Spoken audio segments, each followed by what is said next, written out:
Kericuhan sempat terjadi antara massa aksi dengan Satpol PP Pati. Adu mulut saling bentak hingga tudingan tangan mewarnai ketegangan antara kedua kelompok. Bentrok itu terjadi saat penggalangan donasi untuk persiapan demo pada 13 Agustus mendatang di barat kantor Bupati Pati pada Selasa 5 Agustus.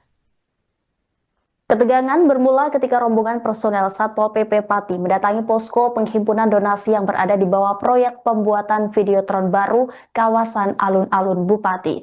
Mereka berniat memindahkan posko penggalangan dan donasi tersebut ke lokasi lain.